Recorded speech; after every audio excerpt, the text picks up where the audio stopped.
Hello everyone, this is Darius from the Shotcaller, joined here by G2 top laner Wunder after another win for G2, still without a single loss, still stomping teams left and right. Is there any team that realistically can challenge you in EU right now? Well, not so far at least. The teams we played against didn't really. I mean, they've kind of like just fell over. At least, we played against XL, right, and that was like a long game. And I guess like in some early games we have not been ahead either. So. But even though like we're not ahead most of the time, we just play really well team fights. We just know what to do, all of us. So we just end in like 20, 25 minutes anyways. And that's kind of been like the story of the last couple of games. But if anyone can challenge us, maybe, Vitality and Misfits are like in the standing-wise is a challenger. And we play against Splice as well tomorrow, which is 3-1. So we'll see how that goes. Very exciting matchup against us, of course. Oh yeah, if we, like against Misfits, I don't really consider like Misfits that strong. I mean, they have gotten a lot of leads early game through the bot lane mostly. I don't consider like their players really strong mechanically. I don't really think that's like their strength at least. I mean, of course they're good players, but I don't really think that's like how they should be winning games at least when I look at the roster on paper. So yeah, but playing against. I've played against Source multiple times before, and a lot of top laners in the EU. There's not really been like some new prodigy that entered the league in this split. So, yeah, gonna be fun at least.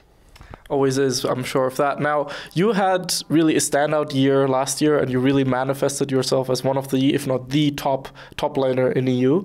Worlds, of course, great experience must have been for you, and your parents even went to Korea. Was that a very special memory, looking back at it now? Yeah, my parents, also when I was at Worlds 2016, my mom and stepdad was actually there too. So they support me a lot, and they go to events I go to, so that's nice and all, and makes me motivated to like win when they're there as well. Makes me like a bit more hungry and like to prove them something, and they're not going there just for nothing, because we end up losing, so that's cool. Yeah. Yeah, it's very helpful to look into happy faces at the end of the game, of course. Now, that said, you still continue this trend of almost only playing like carry top laners. We've already seen saw the Victor today. We saw Akali top lane earlier, which was very interesting for sure. Is there like an internal fight on how like everyone in the team wants to play carries? Because it looks like that from the outside. I don't really think there's like a pick me a carry champ or like don't pick me tanks or anything like that. It's mostly like, this is like what we consider the meta right now. So of course like we can all play a lot of champs, and I also have some Sion and some stuff like that in there, It's just what we consider meta, and if we perform better on it as well, like sometimes we just pick a champ because we perform really good on it, so why not pick it? So that's basically how we pick our champs. I think we more have like a thing with playing unique champs, so like more unique champs than more carry champs. It's like more like who can play the most champs, or like who can play like the most synchro champs in like every single game, like so I haven't played 2 champs yet once in the split, so that's and the same for I think Caps and Perkz as well. I think so as well, yeah, so it's only like Jankos and Miki that play like the same champ twice. So is there like an internal competition between you, Caps and Perkz on like who's gonna be the first one to not? We don't really have a competition, right? We just mentioned it on stage today. That's why I bring it up now. That we didn't really play like I didn't play like the same champ twice yet. So like we just mentioned it, and it's not really a competition, but it would be fun to like keep it up at least. Fair. Now, I spoke with Perkz last week, or week 1 even, no, week 2, and he mentioned that you guys are trying to go for the perfect split, and if that fails, you guys will potentially start role swapping. Where could we see you besides in the top lane, in theory, of course? Well, yeah, first of all, like the perfect split, hopefully I'm gonna go 9-0 first, so I get my Euphoria bed as well, because I have that going. Yeah, I believe if we role swap, we can also easily win as well, so it's not like we can't, it's not like it's exclusive, like if we lose a game, we start doing it, even though we might still do it if we have like a perfect record still. But I think if I role swap, most likely it's gonna be, I would say, because personally I would say my jungle is my best role outside of top, but since junglers going to a different role doesn't really work out that well, like Jankos playing any other role will probably not work, then I would probably have to go mid or AD.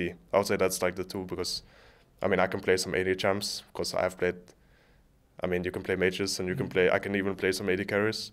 And mid lane, because I mean, there's so many picks you play. Maybe just like make Hugo jungle and then Jankos go support, because he's got all that Braunmer experience, and Mickey goes top lane, something like that. Yeah.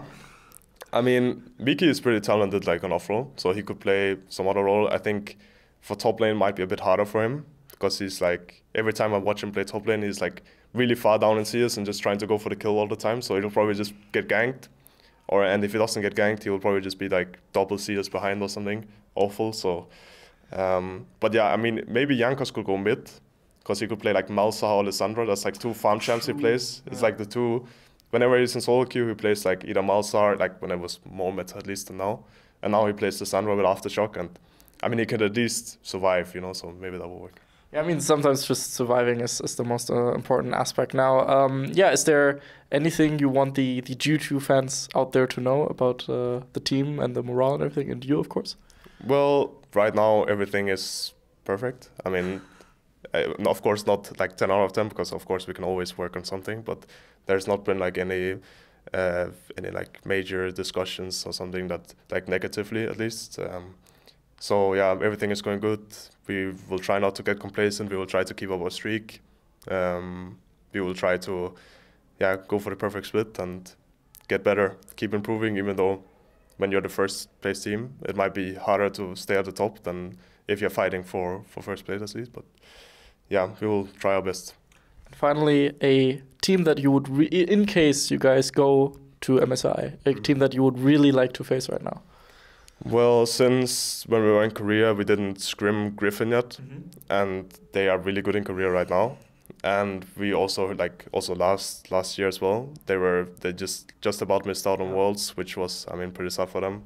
I don't really consider like their top laner like the best in Korea or anything, but like them as a team, they seem pretty insane right now. So if I was to play like any team right now, it would be Griffin or maybe like IG again, something like that. I would say IG, because now we have a new roster and we are doing pretty well, arguably better than last year. I would like to play IG again now. Get that sweet revenge. The sweet revenge, yeah. Thank you so much for your time, Wunder. This was Darius from the Shotcaller, and make sure to follow Wunder on Twitter, of course. Hope you have a good day. See you guys then. Bye-bye. We'd especially like to thank Krzysztof Buchnevich, Etienne, Thomas Göttel, Dominik Bolze, Lazy Raven, Erich Althaus, and Macic for your support, and of course all the other people whose names you see scrolling past you on the screen right now. Without you, our work wouldn't be possible. Thank you.